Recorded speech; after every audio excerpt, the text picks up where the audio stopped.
నమో వెంకటేశాయ. విశ్వాధిపం విబుధ పూజిత పాదపద్మం విప్రప్రియం విమల పంకజపత్ర నేత్రం విద్యాత్మకం విజిత రాక్షస వీరకోటిం శ్రీవీరరామమనిషం శరణం భజేహం. దేవతలచే ఎల్లప్పుడూ స్తుతింపబడువాడు, సర్వ జ్ఞానుల యొక్క ఆకర్షణను కలిగినటువంటి వాడు, సమస్త లోకాధీశుడు అయినటువంటి శ్రీరామచంద్రునికి నమస్కరిస్తూ తదభిన్న స్వరూపుడైనటువంటి ఆ శ్రీనివాసుని యొక్క దయా విశేషం చేత సమస్త మానవాళికి ధర్మ తత్పరతను సకల కార్యసిద్ధిని చేకూర్చాలన్నటువంటి సంకల్పంతో తిరుమల తిరుపతి దేవస్థానం వారు నిర్వహిస్తున్నటువంటి శ్రీమద్ రామాయణం అయోధ్యాకాండ ప్రవచన పారాయణ కార్యక్రమంలో నేటికి మనం 312వ రోజులోకి ప్రవేశించాం. ఈ కార్యక్రమంలో ముందుగా అన్నమాచార్యుల వారి సంకీర్తన అయినటువంటి వినుడిదే రఘుపతి విజయములు అనేటటువంటి సంకీర్తనను శ్రీమతి గుంటి రేవతి గారు, అన్నమాచార్య ప్రాజెక్టు కళాకారులు వారి బృందం యొక్క సహకారంతో ఆలపిస్తారు. శ్రవణం చేద్దాం. ఓం నమో వెంకటేశాయ.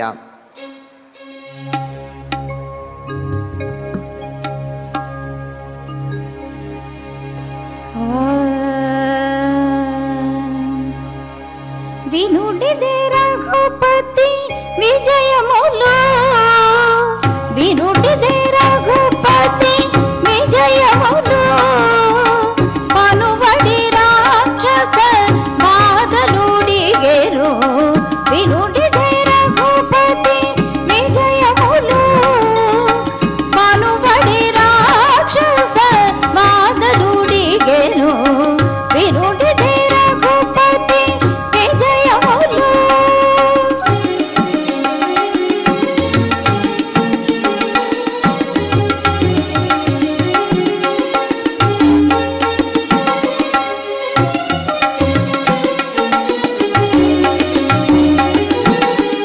రురదిరెను కుంభిని వడకెను ఇలా రాముడు రథమెక్కినను.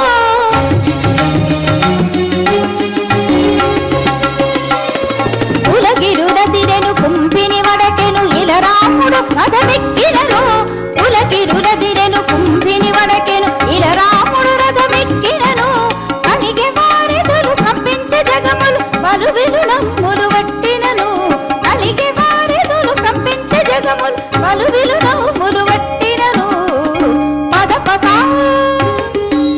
పదపరి పదపసా ససౌ పదపరి రిమరి ససని నిసా పద దద పదని సపా పదని పా మరి సరి రిమ పా పపపసా స పపపరి రిమరి సరి పదని పా రిమరి స రిమ పా. వినుడిదే రఘుపతి విజయములు, పనువడి రాక్షస బాధలుడిగేను. వినుడిదే రఘుపతి విజయములు.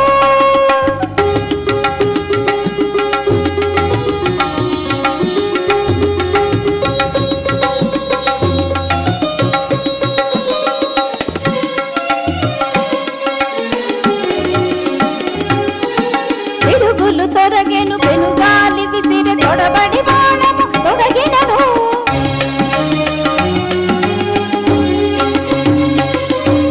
పిడుగులు తొరగెను పెనుగాలి విసిరి తొడబడి బాణము తొడగినను. పిడుగులు తొరగెను పెనుగాలి విసిరి తొడబడి బాణము తొడగినను.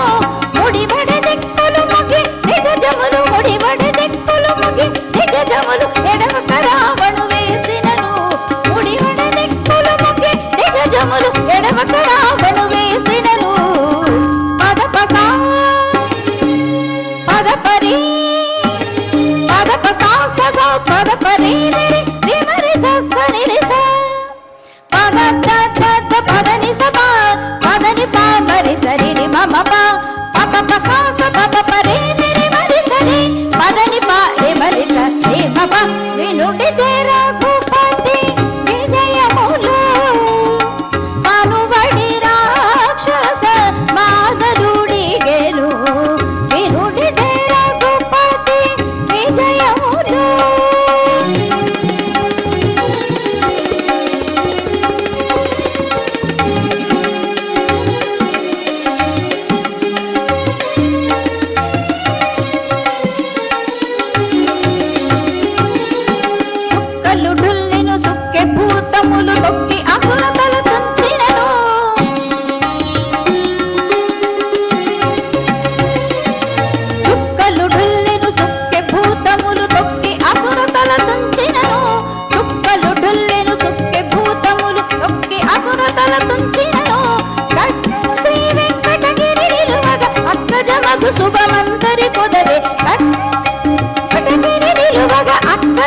శుభమందరి కొదవే పదపసా పదపరి పదపసా సస పదపరి నిరి విమరి సస నిరిస పద గద పదని సప పదని పా మరి సరి మమ పప పసా స పప పరి నిరి మరి సరి పదని పా మరి సరి మమ వినుడి రఘుపతి విజయములో పనుబడి రాక్షస మాదలుడిగేరు వినుడి రఘుపతి విజయములో.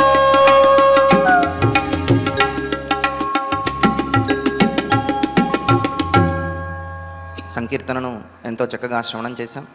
ఇక ఇప్పుడు శ్రీ గురు ధ్యానపూర్వకంగా సంకల్ప వాక్యాలను అందరము కలిసి పలుకుతూ ఈ కార్యక్రమాన్ని ప్రారంభం చేసుకుందాం.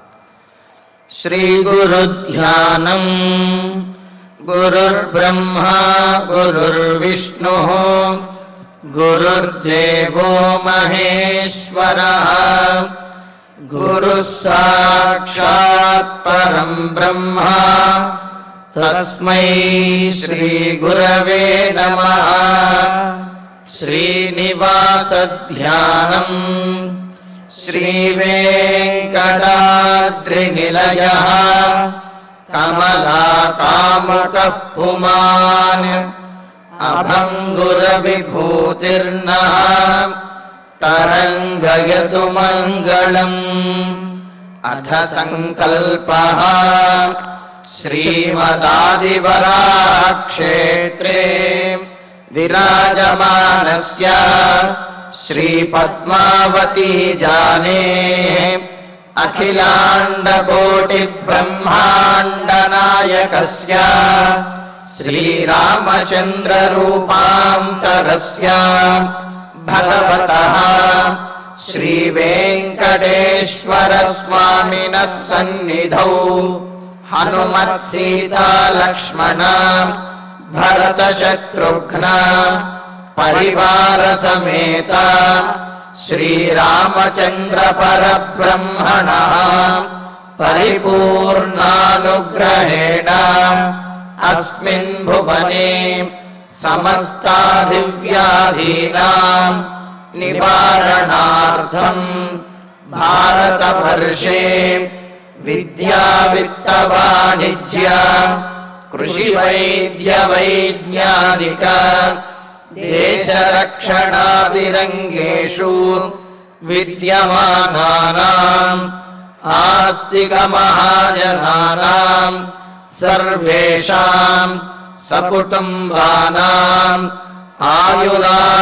ఆయురారోగ్యైశ్వర్య సద్బుద్ధి ఇత్యాది సర్వశుభఫల ప్రాప్త్యర్థం ధర్మాచరణద్వారా శ్రీరామరాజ్యస్య పునర్వ్యవస్థాపనార్థం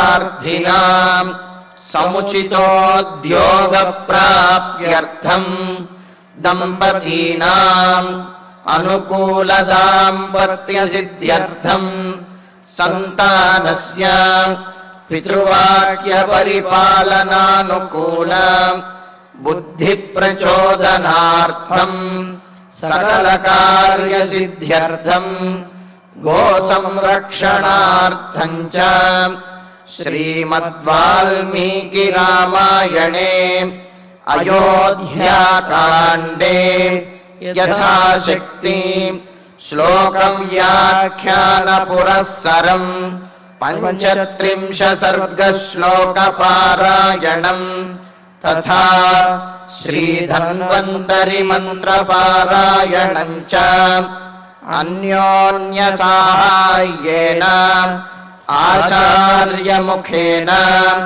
కరిష్యామహే. శ్రీ వాల్మీకి ప్రార్థనా. కూజంతం రామ రామేతి మధురం మధురాక్షరం ఆరుణ్య కవితా శాఖాం వందే వాల్మీకి కోకిలం. శ్రీ ఆంజనేయ ప్రార్థనా. మనోజవం మారుతతుల్య వేగం జితేంద్రియం బుద్ధిమతాం వరిష్టం వాతాత్మజం వానరయూధముఖ్యం శ్రీరామదూతం శిరసా నమామి. శ్రీరామాయణ ప్రార్థనా వాల్మీకిగిరి సంభూత రామసాగరగామిని పునాతి భువనం పుణ్యా రామాయణ మహానది. శ్రీరామ ప్రార్థనా అయోధ్యాఖ్యేతు గుర్వర్ధే త్యక్త్వా రాజ్యం గిరౌ వసన్ పాదుకే భరతాయాదాత్ స రామః శరణం మమ. శ్రీరామచంద్ర పరబ్రహ్మణే నమః.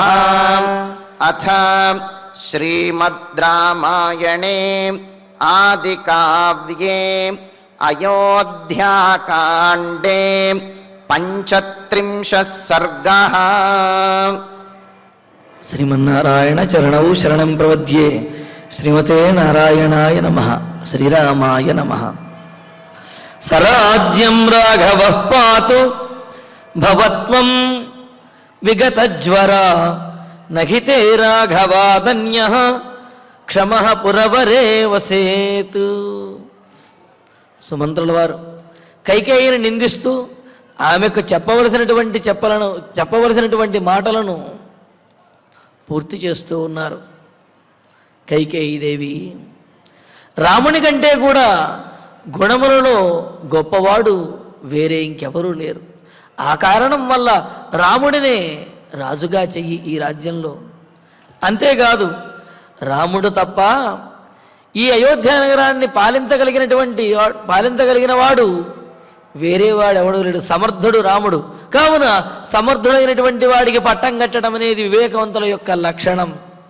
కావున రాముడికి పట్టాభిషేకం చెయ్యి.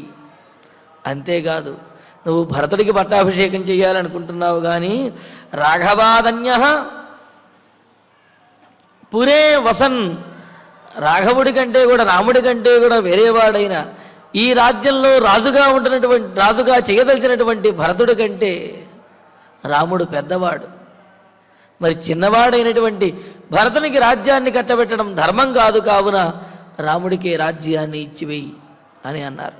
ఇంకా తర్వాత అర్థం చెబుతూ రాఘవాదన్యః రాముని కంటే కూడా వేరేవాడైనటువంటి పురవరే రాజతయా వసన్, ఈ అయోధ్యా నగరానికి రాజుగా ఉండబోతున్నటువంటి వాడైన రాజుగా ఉంటున్నటువంటి వాడైన ఉండబోయేవాడైన భరతుడు హితే నక్షమః, ప్రజలందరికీ కూడా హితమును చేకూర్చడంలో పూర్తి సమర్థుడు కాదు. రాముడితో పోల్చి చూచినట్లయితే రాముడి కంటే భరతుడు ఏమాత్రమూ కూడా సమర్థుడు కాదు. కావున సమర్థుడైనటువంటి రాముడికి పట్టం కట్టడం, పట్టాభిషేకం చేయటం అది ఉత్తమమైనటువంటి పద్ధతి. మరి దానివల్ల ఏమిటి? త్వం విగతజ్వరా భవ, నీవు నీ సంతాపాన్ని విడిచిపెట్టు. నా కుమారుడికి రాజ్యం దక్కటం లేదే, నా భరతుడికి రాజ్యం దక్కటం లేదే అనే బాధను నీవు విడిచిపెట్టు. రాముడికి రాజ్యం దక్కితే, రాముడు రాజైతే అది రాముడు కూడా నీ కుమారుడే. కావున నువ్వు రాజమాతవే అవుతావు. నీ గౌరవం మరింత ఇనుమడిస్తుంది, లోకమంతా నిన్ను కీర్తిస్తుంది. కావున దయచేసి నీవు నీ ఆలోచన మార్చుకుని నీ సంతాపాన్ని తొలగించి రామ వనవాసాన్ని ఆపి రాముడికి పట్టాభిషేకం చేయవమ్మా అని అంటున్నాడు. ఇంకో మాట కూడా అంటున్నాడు. వనవాసం అంటున్నావు కదా, ఆ వనవాసం చేయవలసినటువంటి వాడు రాముడు కాదు, అసలు వనవాసం చేయవలసింది దశరథుడు అని చెబుతున్నాడు. ఎందుకు అంటే రామేహి యవ్వరాజ్యస్థే రాజా దశరథో వనం ప్రవేక్ష్యతి మహేశ్వాస పూర్వవృత్తమనుస్మరన్. రామే యవ్వరాజ్యస్థే, రాముడికి కనుక నీవు పట్టాభిషేకం చేసినట్లయితే దశరథ మహారాజు తన జీవితంలో తాను చెయ్యవలసినటువంటి కర్తవ్యములన్నింటినీ కూడా నెరవేర్చినటువంటి వాడై, మరి కర్తవ్యములు నెరవేర్చిన తర్వాత ప్రశాంతమైనటువంటి చిత్తము ఏర్పడుతుంది. కావున ఆ కర్తవ్యమును నెరవేర్చి ప్రశాంతమైనటువంటి చిత్తముతో ఉన్నటువంటి వాడై తాను ఇక రాజ్యంలో చేయవలసినది ఏమీ లేదు అనే నిశ్చయానికి వచ్చిన రాజా మహేశ్వాస, గొప్ప ధనుర్ధారి విలుకాడు అయినటువంటి రాజా దశరథ మహారాజు పూర్వవృత్తం అనుస్మరన్, ఇక్ష్వాకు వంశంలో తనకంటే పూర్వీకులు ఏ మార్గాన్నైతే అనుసరించారో, తనకంటే పూర్వీకులు ఏ విధంగా అయితే వానప్రస్థాశ్రమాన్ని అవలంబించారో అదే విధంగా వనం ప్రవేక్ష్యతి, దశరథ మహారాజు వనవాసానికి వెళతాడు అని చెప్పి అన్నారు. అంటే ఏమిటి ఇక్కడ? పట్టాభిషేకం జరగటము, వనవాసం జరగటము, ఈ రెండింటినీ కూడా కైకేయీదేవి కోరుకుంది. అయితే అక్కడ భరతునికి పట్టాభిషేకం జరగటము, రాముడికి రాముడు వనవాసానికి వెళ్ళడం అనేది కైకేయి ఉద్దేశ్యం. కానీ ఇక్కడ సుమంత్రుల వారు దాన్ని సర్ది చెప్పి, అలా కాదమ్మా, రాముడికి పట్టాభిషేకము, దశరథునికి వనవాసము అంటే వానప్రస్థాశ్రము, ఇది ధర్మమైనటువంటిది, ఇది జరగవలసినటువంటిది. ఎందుకు అంటే రాముడు యువరాజ్యస్థ యువరాజుగా రాముడు కనుక పట్టాభిషిక్తుడైతే దశరథ మహారాజు సకల కోరికలు కూడా నెరవేరిన వాడై, సకల కర్తవ్యములను కూడా నెరవేర్చినటువంటి వాడై ఆనందంతో ప్రశాంత చిత్తముతోటి తాను వానప్రస్థాశ్రమానికి వెళతాడు.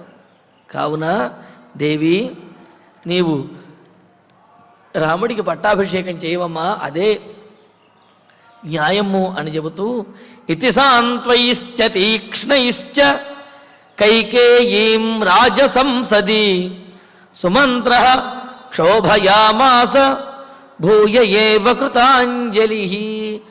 ఈ విధంగా కైకేయీదేవిని నిందిస్తున్నట్టుగాను, సూటిపోటి మాటలతోటి ఆమెను బాధ పెడుతున్నట్లుగాను, ఆమె యొక్క తల్లి వృత్తాంతాన్ని చెప్పి ఆ పోలికే నీకు వచ్చింది, అందుకనే ఈ విధంగా నువ్వు దశరథుని పీడిస్తున్నావు, ప్రాణాలు తీస్తున్నావు అంటూ ఆమె తల్లి యొక్క వృత్తాంతాన్ని కూడా చెప్పి, ఇది నీకు ఉన్నటువంటి మీ తల్లి నుండి సంక్రమించినటువంటి లక్షణము అని చెప్పి తద్వారా ఆమెలో మార్పును తీసుకురావాలని ప్రయత్నించడము.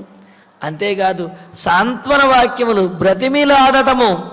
ఈ విధంగా చూడండి, ఒకేసారి అనేకమైనటువంటి లక్షణములు. ఆ అన్ని లక్షణములను కూడా అన్ని రకాలైనటువంటి అంటే సామధాన భేద దండోపాయములు ఏవైతే ఉన్నాయో ఆ క్రమశిక్షణ సాధించేటటువంటి ఉపాయములు, ఆ ఉపాయములు అన్నింటినీ కూడా ఇక్కడ సుమంత్రుల వారు ప్రయోగించారన్నమాట. కైకేయీ ముందు మాటల రూపంలో అన్నీ కూడా చెప్పారు. చెప్తే ఇతి సాంత్వైశ్చ తీక్ష్ణైశ్చ, ఈ విధంగా సుమంత్రుల వారు కృతాంజలి, రెండు చేతులు జోడించినటువంటి వాడై నమస్కరించి కైకేయీదేవికి నమస్కరిస్తూ ప్రార్థిస్తూ చెప్పినటువంటి మాటలు ఇవి. సాంత్వయిశ్చ, మృదువైనటువంటి పలుకులు, మెత్తనైనటువంటి ఓదార్పుతో కూడినటువంటి సర్ది చెప్పేటటువంటి పలుకులతోటి మాటలతోటి, తీక్ష్ణయిశ్చ, తీవ్రమైనటువంటి పరుషమైనటువంటి అంటే అనగూడనటువంటి మాటలతోటి, మృదువైనటువంటి మాటలతోటి, అనగూడనటువంటి కఠినమైనటువంటి మాటలతో కూడా కైకేయీ, ఆ కైకేయీదేవిని రాజసంసది, ఆ రాజాంతఃపురంలో అంటే మిగతా అక్కడ 350 మంది దశరథుని యొక్క పత్రులు, పరివార జనము, రాముడు, లక్ష్మణుడు, సీత, అదే వీరందరూ ఉన్నటువంటి సందర్భంలో సుమంత్రుల వారు వారందరి సమక్షంలో రాజాంతఃపురంలో కైకేయీదేవిని భూయ ఏవ క్షోభయామాస, ఇన్ని చెప్పిన మాటకు వినకపోయేటప్పటికీ ఇంకా ఆమెను నిందించాడు. ఇంకా అనేకమైనటువంటి ధర్మములను చెప్పి చూశాడు. క్షోభయామాస అంటే ఆ విధంగా క్షోభ పెడితే అయినా ఆమెలో మార్పు వస్తుందేమో, క్షోభతో నేను బాధ కలగటం వల్ల అయినా సరే మార్పు వస్తుందేమోనని. ఎందుకు అంటే సహజంగా ఒంట్లో ఓపిక ఉన్నప్పుడు, చేతిలో డబ్బు ఉన్నప్పుడు, పరిస్థితులు అనుకూలంగా ఉన్నప్పుడు ఏ వ్యక్తి అయినా సరే ధైర్యంగాను అహంకారంతో ఎదుటి వ్యక్తిని, ఇతరులను లెక్క చేయనటువంటి స్థితిలో ఉంటాడు. కానీ ఎప్పుడైతే తనను ఇతరులను నిందిస్తున్నారు అనే పరిస్థితి వచ్చిందో, ఎప్పుడైతే తన చేతిలో ధనం లోపించిందో, శరీరంలో శక్తి లోపించిందో, అప్పుడు ఇతరులు తమకు కావాలి, ఇతరుల యొక్క ఆ సాన్నిహిత్యం కూడా ఉండాలి అనే ఆకాంక్ష, అనే కోరిక అనేది కలుగుతుంది. అంతేగాని అన్నీ తానే స్వయంగా చేసుకోగలను, తనకెవరి సహాయం అవసరం లేదు అనే స్థితి ఎప్పుడైతే ఉంటుందో మానసికంగా, శారీరకంగా, ఆర్థికంగా, సామాజికంగా, అప్పుడు ఎవరిని కూడా లెక్క చేయడు. ఎప్పుడైతే తనలో కొంత లోపం ఉన్నది అనో లేకపోతే తనకు ఇతరుల యొక్క అవసరం ఉన్నది అనే భావన వస్తుందో, ఆ అవసరం ఉన్నది అనే భావన వచ్చినప్పుడు ఇతరులను కూడా గౌరవిస్తారు, ఇతరుల యొక్క మాట కూడా వింటారు. సరే, ఉత్తములు ధర్మాత్ములు ఇటువంటి పరిస్థితులకు వాళ్ళు లొంగరు, కానీ సామాన్యులకు మాత్రము ఈ స్థితి తప్పనిసరిగా ఉండి తీరుతుందన్నమాట. అందుకనే కైకేయీదేవి, నీవు ఇంత అహంకారంతో ఉన్నావు, ధనగర్వంతో ఉన్నావు, మీ వంశంలో ఇంత గొప్ప వంశంలో జన్మించాలనుకుంటున్నావు, కానీ నువ్వు ఈ విధంగా చేస్తే నిన్ను కాదు మీ అమ్మను తిడతారు. తల్లి పోలికి వచ్చింది కాబట్టే కైకేయీదేవి ఇంత దారుణంగా వ్యవహరించింది. వీళ్ళ అమ్మ ఇంతే, వాళ్ళ నాన్నను చెండుకు తింది, ప్రాణాలు తీసే విధంగా ప్రవర్తించింది, అదిగో ఆమె పోలికి వచ్చింది కావనే ఈవిడి కూడా ఈ విధంగా అంటున్నది అని చెప్పి ఇలాగా చెప్పుకొచ్చాడు. ఆమె వృత్తాంతం కూడా చెప్పాడు. అలాగే రాజ్యంలో ఉన్నటువంటి వారందరూ కూడా నిందిస్తారు అని చెప్పి అన్నాడు. ధర్మం ఏమిటో చెప్పాడు. భర్త విషయంలో భార్య ఎంత అనునయంగా ఉండాలో చెప్పాడు. ఎన్ని ఉన్నప్పటికీ కూడా భర్త యొక్క అనురాగాన్ని పొందలేకపోతే అవన్నీ కూడా వ్యర్థములే అని చెప్పాడు. ఇన్ని చెప్పి అలా చేయకపోతే అందరూ నిందిస్తారు అని నిందావాక్యములు కూడా చెప్పారు. ఈ విధంగా ఇన్ని రకాలుగా సుమంత్రుల వారు కైకేయీదేవికి చెప్పి చూశారు. ఎంత చెప్పినప్పటికీ కూడా సాదేవి, ఆ కైకేయీదేవి నైవ క్షుభ్యతే, ఏమాత్రము క్షోభపడలేదు, ఏమాత్రము ఆమె మనస్సులో బాధ అనేదే లేదు. బాధ లేకుండా ఇంకా కనీసం మానసికంగా కానీ అటు శారీరకంగా కానీ ముఖ కవళికలలో కానీ ఎటువంటి మార్పు లేకుండా ఆమె నిర్ణయంలో ఏమీ మార్పు లేదు అన్నట్లుగా ఆమె ప్రవర్తిస్తూ ఉన్నదన్నమాట. ప్రవర్తిస్తూ నైవ క్షుభ్యతే నచ పరిదూయతే స్మా, ఏమాత్రము బాధపడలేదు. అంటే తమ నిర్ణయాన్ని మార్చుకోకపోయినప్పటికీ కూడా అయ్యో తమను ఈ విధంగా నిందిస్తున్నారే అనే బాధ అయినా ఉంటుంది. సరే, తిట్లు తిడుతూ అయినా సరే తాము అనుకున్నటువంటిది చేయడం అనేది కొంతమందికి ఉండేటటువంటి లక్షణం. కానీ ఒకంత బాధ కలుగుతుంది.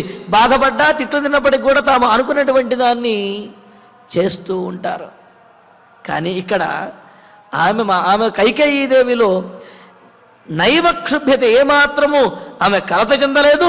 నచ పరిదూయతే స్మ, తాను చేసినటువంటి పనికి, తన నిర్ణయానికి ఏమాత్రము కూడా బాధపడలేదు. బాధపడలేదు అని ఎలా తెలుస్తుందండి అంటే దానికి చెబుతున్నాడు. అస్యాహ ముఖవర్ణస్య తదా విక్రియ నలక్ష్యతే, ఆమె యొక్క ముఖవర్ణం ఏదైతే ఉన్నదో ఆ ముఖంలో ఎటువంటి మార్పు కూడా లేదు. అంటే ఏమిటి? ఆమె సుమంత్రుని యొక్క మాటలకు ఏమాత్రము కూడా సిగ్గుపడటం లేదు, ఏమాత్రము బాధపడటం లేదు. పూర్వం ఎలా ఉందో అలాగే ఉన్నది. ఈ మాటలను ఏమాత్రము పట్టించుకోవటం లేదు. కనీసం ముఖంలో కొద్దిపాటి మార్పు అయినా లేదు.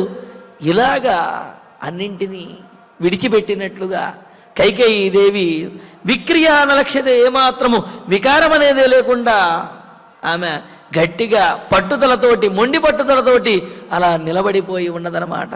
ఉండేటప్పటికీ అస్యా ముఖవర్ణస్య తదా విక్రియ నలక్ష్యతే అని చెప్పి అన్నాడు. అందుకనే అంటారు కొంతమంది ఇతరులు ఏమైనా అంటే స్వయంగానే వారి ధర్మముల కోసమని చెప్పి తమ జీవితాన్ని సమాజానికి అనుగుణంగాను ధర్మానికి అనుగుణంగా మార్చుకుంటారట. పెద్దలు చెబుతారు,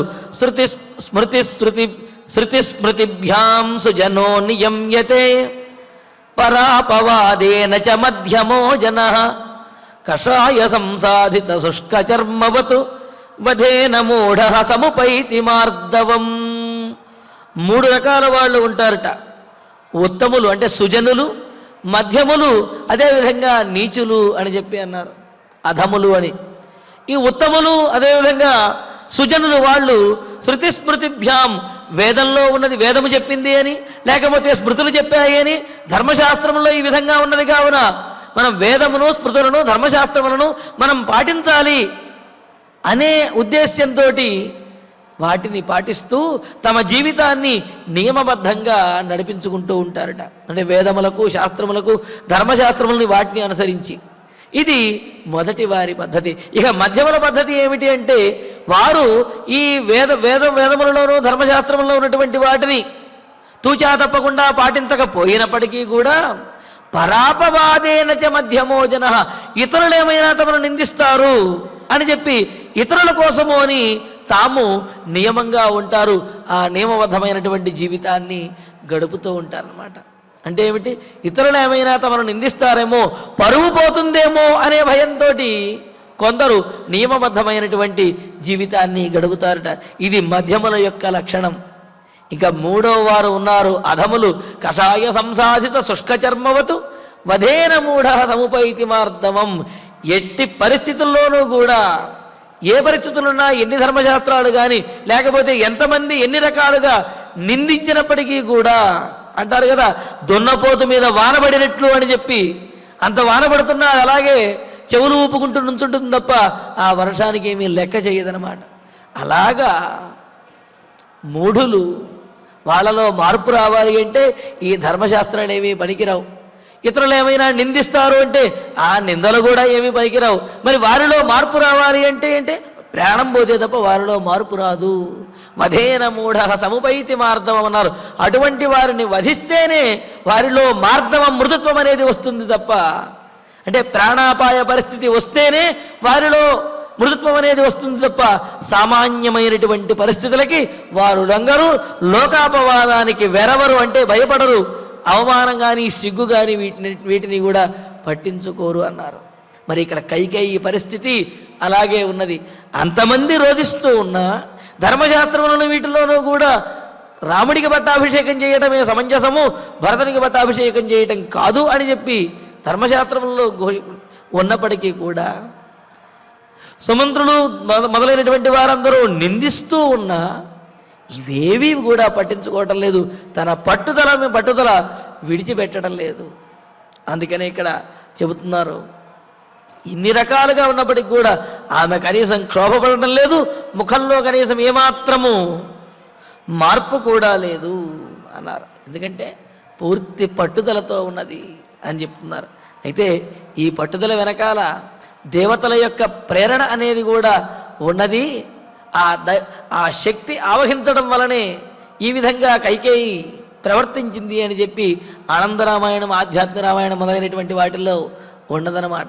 ఎందుకంటే ఎంతో అమితంగా ప్రేమించినటువంటి, అమితంగా ఆదరించినటువంటి, అల్లారు ముద్దుగా పెంచుకున్నటువంటి తన రామచంద్రుడి మీద ఇంతటి కాఠిన్యాన్ని ఎవరు కూడా ప్రదర్శించలేరు. ఎందుకు? ఎవరైనా ఒకవేళ కాఠిన్యాన్ని ప్రదర్శించాలి అని అనుకున్నప్పటికీ కూడా రాముణ్ణి చూచిన వెంటనే వారి మనస్సులో ఆ భావన మారిపోతుంది అని చెప్పి అన్నారు కదా. కానీ కైకేయీదేవికి అటువంటి మార్పు రావడం లేదు అంటే ఇది ఆమెలో ఆవహించినటువంటి ఒకానొక శక్తి వల్ల ఈ విధంగా ప్రవర్తిస్తున్నది అని చెప్పి అన్నారు. ఇది దేవకార్యము, అందుకనే ఇంతటి కాఠిన్యాన్ని కూడా ఆమె పొందినది అని కూడా చెప్పారు. అయితే ఇక్కడ ఈ సందర్భంలో మాత్రము సుమంత్రుల వారు చాలా దారుణంగా నిందించారు, చాలా కఠినమైనటువంటి మాటలతోటి దూషించారు. ఎంత దూషించినా, ఎంత నిందించినా, ఎన్ని ధర్మశాస్త్రాలు చెప్పినా కైకేయి మనస్సులో మాత్రం ఏ మార్పు కూడా లేదు. నైవసా క్షుభ్యతే దేవి నచస్మ పరిదూయతే నచాస్యా ముఖవర్ణస్య విక్రియా లక్ష్యతే తదా అని చెప్పి 35వ సర్గ పూర్తి చేశారు. ఇక 36వ సర్గలో తతస్సుమంత్రమైక్ష్వాకః పీడితోత్ర ప్రతిజ్ఞయా సబాష్పమతి నిశ్వస్య జగాదేదం పునః పునః. సరే, ఇదంతా గమనిస్తూ ఉన్నాడు దశరథ మహారాజు. అప్పటి వరకు బాధపడుతూ ఆయన మూర్ఛిల్లాడు, రోధిస్తూ ఉన్నాడు. అలా మూర్ఛపోయినటువంటి వాడిని రామలక్ష్మణులు కౌగలించుకుని తీసుకువచ్చి ఆసనం మీద కూర్చుండబెట్టాడు. ఆ సన్నివేశాన్ని చూసినటువంటి సుమంత్రుల వారు చలించిపోయి ఈ విధంగా కైకేయీదేవిని నిందించారు అని చెప్పి మనం చెప్పుకున్నాం కదా. మరి సుమంత్రుల వారు ఈ విధంగా కైకేయితోటి ఎన్ని మాటలు చెప్పినా ఆమెలో ఎటువంటి మార్పు లేకపోయేటప్పటికీ ఇక దశరథుడు తేరుకున్నాడు. కొంత తేరుకుని అంటే ఆ మూర్ఛ నుండి తేరుకున్నటువంటి వాడై చూస్తున్నాడు. కైకేయి మాట వినటం లేదు. సుమంత్రుల వారు చెబుతూనే ఉన్నారు. ఇక ఈయన నిర్ణయానికి వచ్చేసాడు దశరథుడు. వనవాసం అనేది ఇక తప్పదు. కావున వనవాసంలోనే రాముడికి కావలసినటువంటి ఏర్పాట్లన్నీ కూడా చెయ్యాలి అనుకున్నాడు. ఇక వనవాసం ఆపడము అనే ప్రయత్నం ఏదైతే ఉన్నదో అది ఎంత చేసినప్పటికీ ప్రయోజనము లేదు. కాబట్టి ఇక తప్పదు అనుకున్నప్పుడు అందులోనే సుఖాన్ని లేకపోతే అందులోనే సౌకర్యాన్ని వెతుక్కోవాలి అని చెప్పి అన్నారు. చూడండి, మనకు ఎన్ని అనుభవాలని ఎన్ని రకాలైనటువంటి నీతులను బోధిస్తూ ఉన్నారో. కష్టపడకంటే కష్టం తప్పదు అనుకున్నప్పుడు ఆ కష్టంలోనే సుఖాన్ని వెతుక్కోవాలి, ఆ కష్టంలోనే సౌకర్యాన్ని కలిగించుకోవాలి అనేది ఇప్పుడు దశరథుడు చెబుతున్నటువంటి మాట.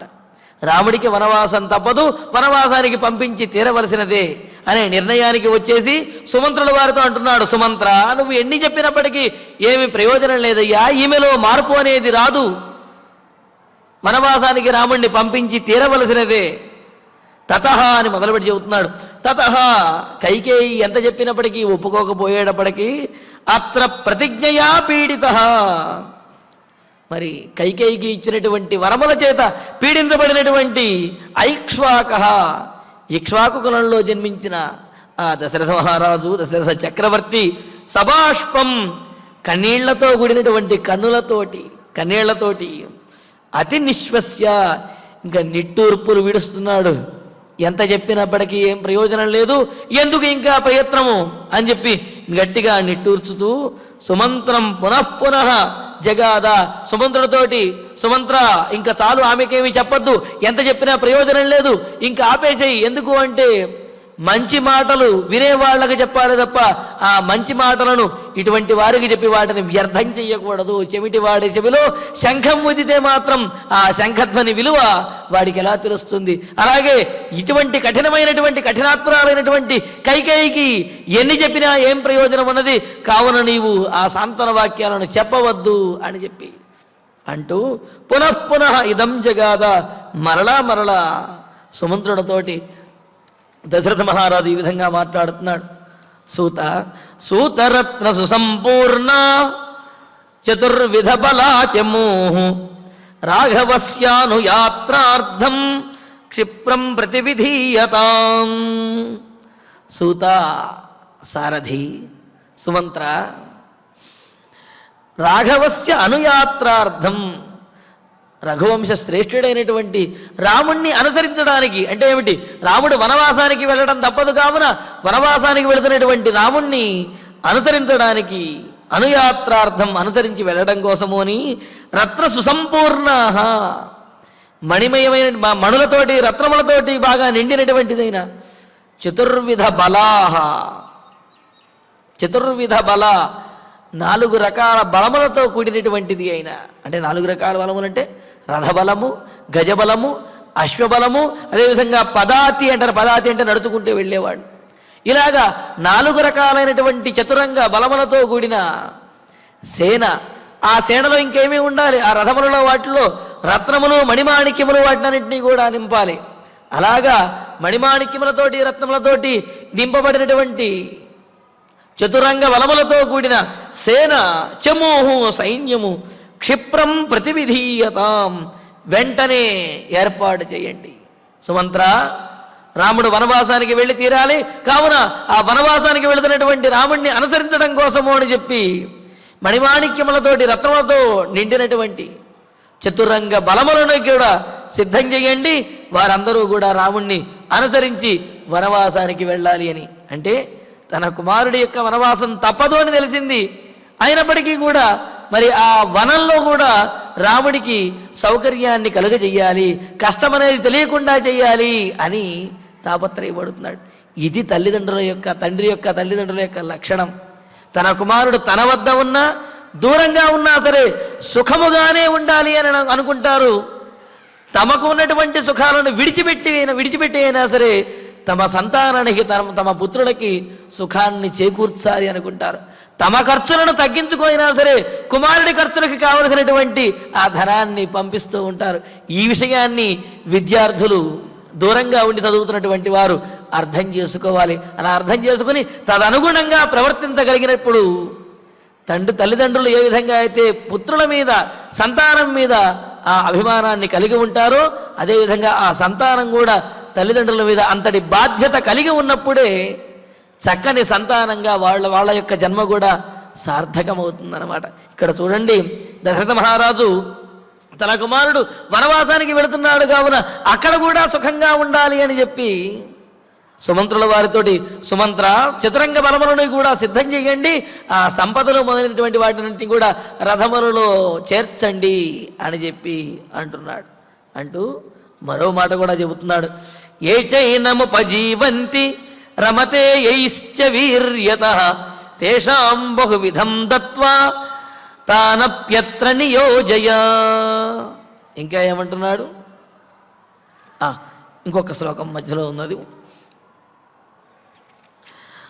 రూపాజీవాశ్చ వాదిన్యః వణిజశ్చ మహాధనాః శోభయంతు కుమారస్య వాహినీం సుప్రసారితాః.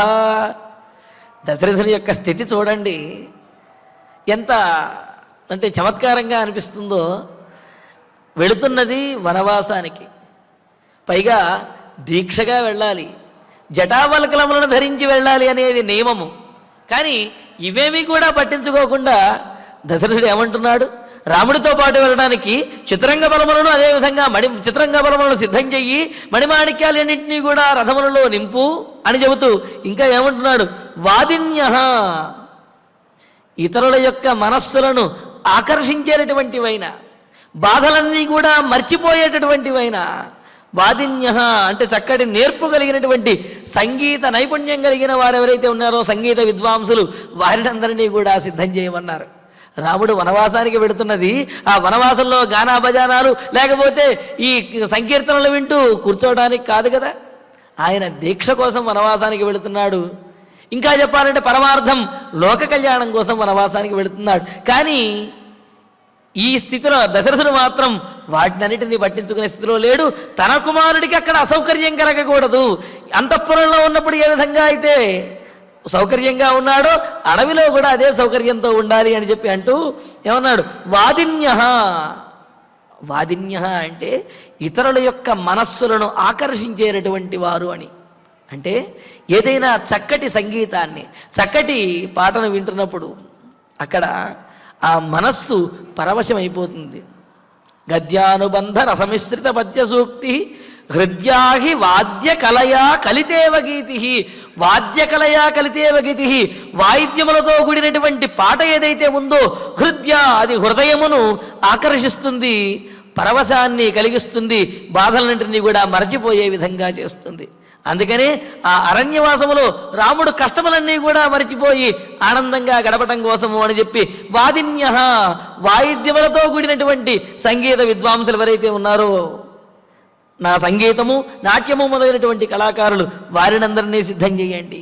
అంతేకాదు పరిచారికా గణము, రాముడు లక్ష్మణుడు సీత వీరిని సేవించడానికి పరిచారిక గణము. రూపజీవాశ్చ, వారస్త్రీ గణికావేశ్య రూపజీవాహ అని చెప్పి అమరకోశంలో చెప్పినట్టుగా వారస్త్రీ అని, గణిక, వేశ్య, రూపజీవాహ అని ఇవన్నీ కూడా ఆ పరిచారికా గణంలో ఉన్నటువంటి కొంతమందికి పేర్లు అన్నమాట. అలాగా ఆ పరిచారికా గణంలో ఉన్నటువంటి వారైన కొంతమందిని రూపజీవాహ అన్నారు. దీనికి అర్థం ఏమిటంటే రూపమే బ్రతుకు తెరువుగా ఉపాయనంగా కలిగినటువంటి వారు అని చెప్పి అన్నారు. అంటే వారి యొక్క అందమే వారికి ఆస్తి, ఆ అందమే బ్రతుకు తెరువుగా కలిగినటువంటి వారు. అంటే వారిని సూచన వెంటనే మనస్సు పులకరించే విధంగా ఉండేటటువంటి వారు ఎవరైతే ఉన్నారో వారు. అలాగే మహాధనాహ వణిజశ్చ, గొప్ప ధనవంతులైనటువంటి వర్తకులు ఎవరైతే ఉన్నారో, మరి ఆ అడవిలో రాముడికి అన్ని వస్తువులు లభించాలి కదా, అందుకని చెప్పి వర్తకులు, వ్యాపారస్తులు ఎవరైతే ఉన్నారో వారిని సుప్రసారితాః. మరి సుప్రసారితాః అంటే కేవలము తాము ఉన్నటువంటి ప్రదేశంలోనే కాకుండా ఇతర ప్రదేశాలకు కూడా వెళ్ళి వర్తక వ్యాపారములు చేసే వాళ్ళు ఎవరైతే ఉంటారో వారు అని అన్నారు. మనకు మొబైల్ ఫెసిలిటీ అని చెప్పి అంటూ ఎక్కడికైనా సరే అన్నీ కూడా సూపర్ మార్కెట్లు ఇలాంటివన్నీ కూడా పల్లెటూళ్ళల్లో కూడా తీసుకువచ్చి కొన్ని చోట్ల పెడుతూ ఉంటారు కదా, వారం వారం అని చెప్పి, అలాగే ఈ సంతలు అని చెప్పి ఇలా చేస్తూ ఉంటారు కదా. అలాగా సుప్రసారిత దేశ విదేశముల నుండి వచ్చి వారి వర్తకములు చేసుకునేటువంటి వారు ఎవరైతే ఉన్నారో, సరఫరా చేసే వాళ్ళు ఎవరైతే ఉన్నారో వాళ్ళు కుమారస్య వాహినీం శోభయంతు, నా రామచంద్రుడు వెళ్ళేటటువంటి ఆ మార్గాన్ని అనుసరిస్తూ రాముని యొక్క సేనలో వీళ్ళందరూ కూడా ఉండాలి అని చెప్పి అంటున్నాడు. అంటే రాముడికి వనవాసంలో ఏ సౌకర్యములైతే కావాలో, అంటే ఏమిటి, అంతఃపురంలో ఉన్నప్పుడు రాముడు ఏ సౌకర్యములనైతే అనుభవించాడో ఆ సౌకర్యములు రాజభోగములు అవన్నీ కూడా అడవిలో కూడా రాముడికి సమకూర్చాలి అనే తాపత్రయంతో దశరథ మహారాజు పలుకుతున్నటువంటి మాటలు.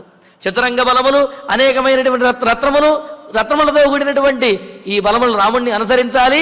ఆ బలములతో పాటుగా అనేక మంది పరిచారికా గణములు, అలాగే సంగీత విద్వాంసులు, వ్యాపారస్తులు, అలాగే ఇతర దేశముల నుండి వచ్చి వర్తక వ్యాపారం చేసినటువంటి వారు, సమస్తమైనటువంటి సౌకర్యములను కలగజేసేవారు ఎవరైతే ఉన్నారో వారందరూ కూడా రాముడు వెళ్ళేటటువంటి ఆ మార్గాన్ని అనుసరించే సైన్యంలో వీళ్ళందరూ కూడా ఉండాలి, వీళ్ళందరూ కూడా అనుసరించి వెళ్ళాలి అని చెప్పి అన్నాడు.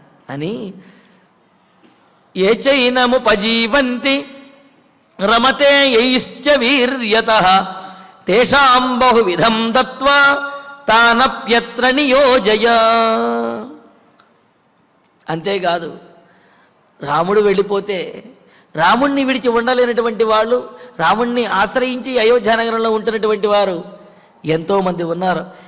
ఎవరైతే ఏనం ఉపజీవంతి, రాముణ్ణి అనుసరించి ఉన్నారో, రాముణ్ణి ఆశ్రయించి బ్రతుకుతూ ఉన్నారో అటువంటి వాళ్ళు, ఇంకా వీర్యతః యైశ్చ రమతే, బలపరాక్రమములతోటి ఎవరితో కలిసి యుద్ధం చేసి రాముడు ఆనందిస్తున్నాడు అని. సహజంగా ఒక్కొక్కరికి ఒక్కొక్క రకమైనటువంటి కొన్ని అలవాట్లు ఉంటాయి.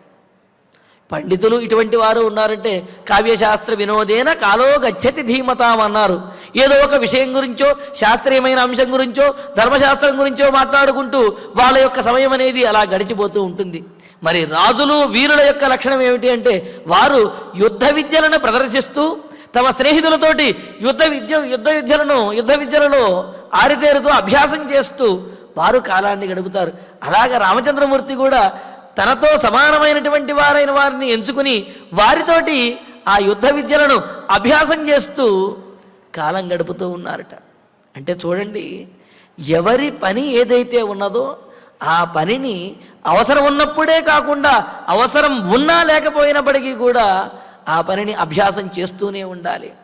ఉదాహరణకి వేద పండితులు కానీ ఎవరైనా అధ్యాపకులు కానీ ఉన్నట్లయితే వారు వారి వేదములను ఆవృత్తి వేసుకుంటూ ఆ శాస్త్ర గ్రంథాలను తిరగవేస్తూ చదువుతూ ఉన్నప్పుడే అది నిలబడి ఉంటుంది. మరి రాజులు వారు ఆ యుద్ధ విద్యలను, యుద్ధం లేనప్పుడు కూడా యుద్ధ విద్యలను అభ్యాసం చేస్తున్నప్పుడే ఆ యుద్ధ విద్యలు వారిలో నిలబడి ఉంటాయి, సమయానికి వినియోగపడతాయి. అంతేగాని యుద్ధం లేదు కదా అని ఆ రాజాంతఃపురంలో చక్కగా భోగభాగ్యాలు అనుభవిస్తూ ఇక యుద్ధం వచ్చినప్పుడు తుప్పు పట్టినటువంటి కత్తిని తీసుకు బయలుదేరితే దానివల్ల ప్రయోజనం ఏమి ఉండదు, చెయ్యి తిరగదు, విరుగుతుంది తప్ప. కావున అక్కడ రాముడు ఏం చేస్తూ ఉండేవాడు, తమ స్నేహితులతోటి ఆ యుద్ధ విద్యలను ఆయన అభ్యాసం చేస్తూ ఆనందించేవాడు. అంటే అది కష్టము కాదు, ఆనందము. ఎవరెవరికి ఇష్టమైనటువంటి విద్యలను వారు అభ్యసించడం ద్వారా ఆనందాన్నే పొందుతారనమాట. అలాగా ఉపజీవంతి వీర్యతః యైశ్చ రమతే, బలపరాక్రమాలు కలిగినటువంటి ఏ వీరులతో కలిసి అభ్యాసం చేస్తూ రాముడు ఆనందిస్తాడో, క్రీడిస్తూ ఆటగా ఆ యుద్ధ విద్యలను చక్కగా అభ్యాసం చేస్తూ ఉంటాడో తేషాం బహువిధం దత్వా, అటువంటి వారందరికీ కూడా వారికి ఏమేం కావాలో వాటన్నింటినీ కూడా బహువిధం అంటే సువర్ణము కానీ, రత్నములు కానీ, ఆభరణములు కానీ, సంపదలు కానీ ఏవి కావాలంటే అవి వారందరికీ ఇచ్చేసి వారందరినీ కూడా రాముడితో పాటు బయలుదేరి వనవాసానికి వెళ్ళమని చెప్పండి అని అంటున్నాడు. బహువిధం దత్వా తాన్ అపి అత్ర నియోజయ, వారిని కూడా ఆయా కార్యములలో నియోగించండి, వాటిల్లో వారిని కూడా చేర్చండి వారిని, రాముడితో పాటు బయలుదేరి వెళ్ళాలని చెప్పి వాళ్ళకి చెప్పండి అంటున్నాడు. మరి ఈ విధంగా రాముడు అయోధ్యానగరంలో ఉన్నప్పుడు ఏ విధంగా అయితే కాలం గడిపాడో, ఏ విధంగా అయితే జీవించాడో, ఎంతటి ఆనందంగా ఉన్నాడో, అడవిలో ఉన్నప్పుడు కూడా ఆ విధమైనటువంటి సౌకర్యములు, అంతటి ఆనందము అవన్నీ కూడా పాటించే విధంగా రాముని యొక్క స్నేహితుల్ని కూడా వనవాసానికి వెళ్ళడానికి, అదేమిటండి రాముడికి విధించినటువంటి వనవాసం వాళ్ళకు కూడా విధించడం ఏమిటి అంటే, అందుకనే ఏమన్నాడు, బహువిధం దత్వా, వారికి ఏమేమి కావాలో అవన్నీ ఇచ్చి వారిని సంతోషపెట్టి వారికి కావలసినవన్నీ కూడా చేసి వారిని కూడా రాముడితో వెళ్ళడానికి బ్రతిమిలాడి ఒప్పించండి అని చెప్పి సుమంత్రుల వారితోటి అంటున్నాడనమాట. మరి రాముడు వీటన్నిటికీ ఒప్పుకుంటాడా? తనకు విధించినటువంటి వనవాసం కోసమని తనని ఆశ్రయించినటువంటి వారందరినీ కూడా అడవికి తీసుకువెళ్ళడానికి రాముడు ఒప్పుకుంటాడా? మరి ఏ విధంగా దశరథునికి సమాధానం తెలియజేశాడు? ఈ విశేషాలంటినీ కూడా తర్వాతి ప్రవచనంలో తెలుసుకుందాము. ఇక ఇప్పుడు ఆచార్యుల వారి ద్వారా శ్లోకాలను పారాయణ చేసుకుందాము.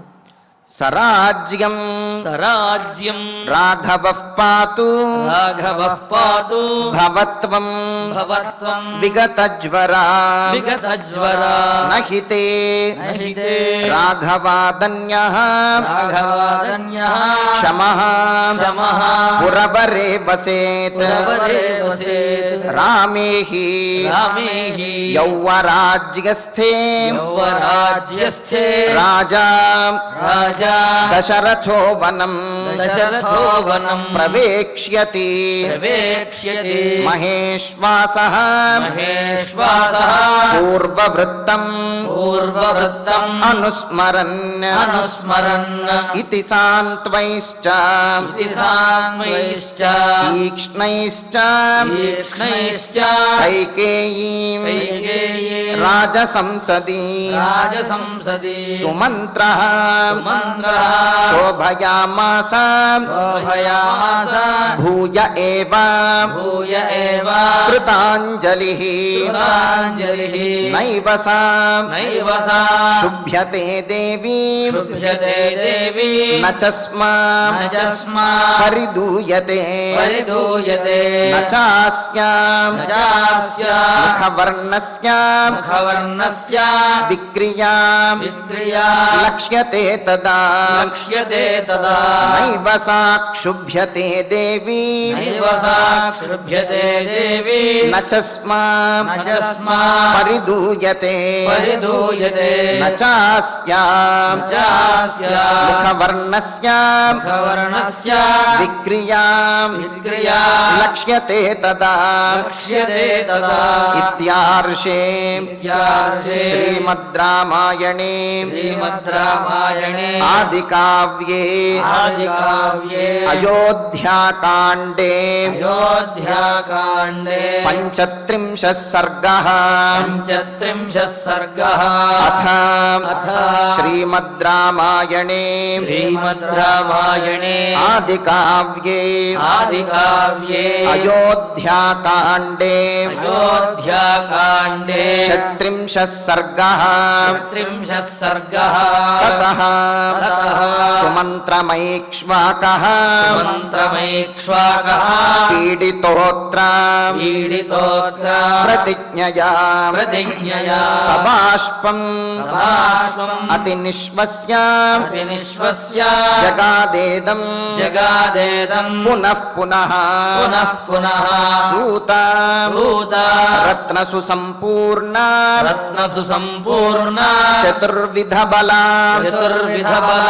చమోహ చమోహ రాఘవస్య రాఘవస్య అనుయాత్రార్థం అనుయాత్రార్థం క్షిప్రం క్షిప్రం ప్రతివిధీయతా ప్రతివిధీయతా రూపాజీవాశ్చ రూపాజీవాశ్చ వాదిన్యః వాదిన్యః వణిజశ్చ వణిజశ్చ మహాధనాః మహాధనాః శోభయంతు శోభయంతు కుమారస్య కుమారస్య దేవస్య వాహినీం సుప్రసారితాః ఏ చైనం ఉపజీవంతి రమతేయైశ్చ వీర్యతః తేషాం బహువిధం దత్వా తానప్యత్ర నియోజయామి ఇత్యార్షే శ్రీమద్ రామాయణే ఆదికావ్యే అయోధ్యాకాండే షట్త్రింశే సర్గే చత్వారః శ్లోకాః ఫలశ్రుతి నుండి మంగళాంతం వరకు అందరము కలిసి పఠిద్దాం. ఫలశ్రుతి ఆయుష్యమారోగ్యకరం యశస్యం సౌభ్రాతృకం బుద్ధికరం సుఖం చ శ్రోతవ్యమేతన్నియమేన సద్భిః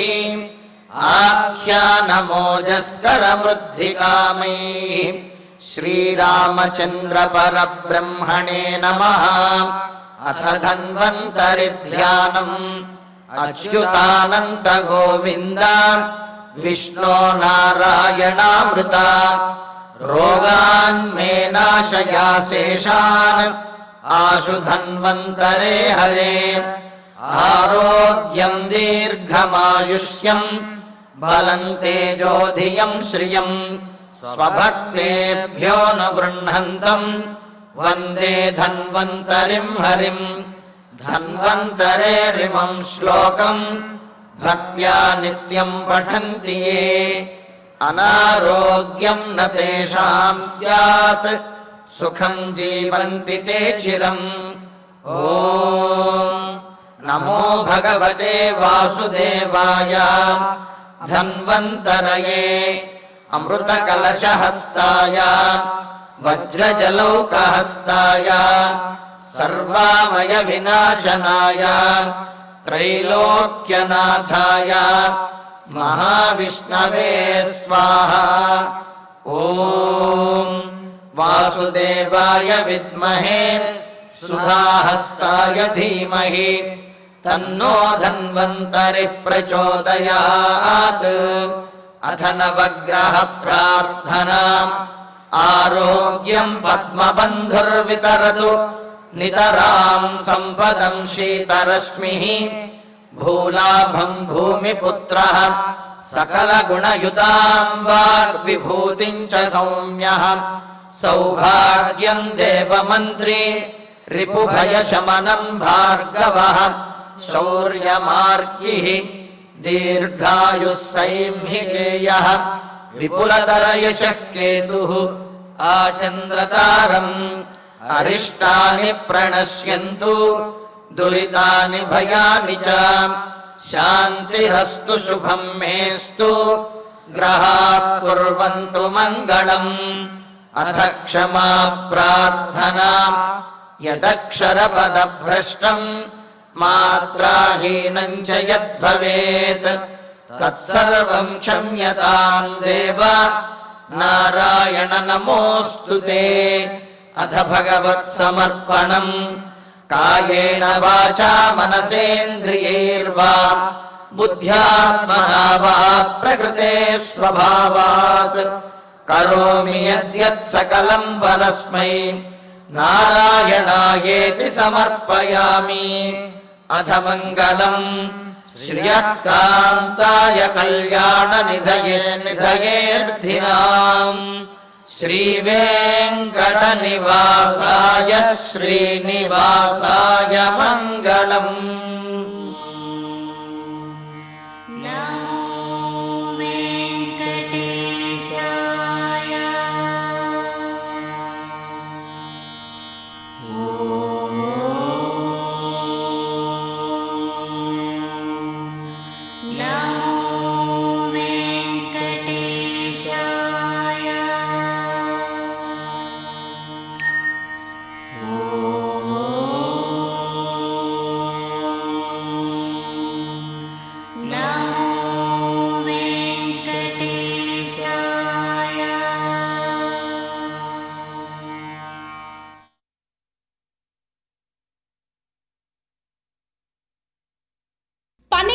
మెరిడియన్ హాస్పిటల్స్ ప్రతి సామాన్యుడికి అందుబాటులో అంతర్జాతీయ వైద్య ప్రమాణాలతో వైద్యం, 24 గంటల అంబులెన్స్ సర్వీసుతో పాటు అత్యవసర సేవలతో ఏర్పాటైన చికిత్సా విభాగం. మా దగ్గర గుండె సంబంధిత, మూత్రపిండ, కాలేయ, కంటి జబ్బులకు, మోకాళ్ల శస్త్రచికిత్సతో పాటు కోవిడ్-19, బ్లాక్ ఫంగస్ వంటి వైరస్లకు, అన్ని రకాల ఆరోగ్య సమస్యలకు నమ్మకమైన అత్యాధునిక వైద్య చికిత్సను అందిస్తున్న హాస్పిటల్ పనేసియా మెరిడియన్ హాస్పిటల్స్. మీ ఆరోగ్య సమస్య ఏదైనా ఇప్పుడు పరిష్కారం సాధ్యం.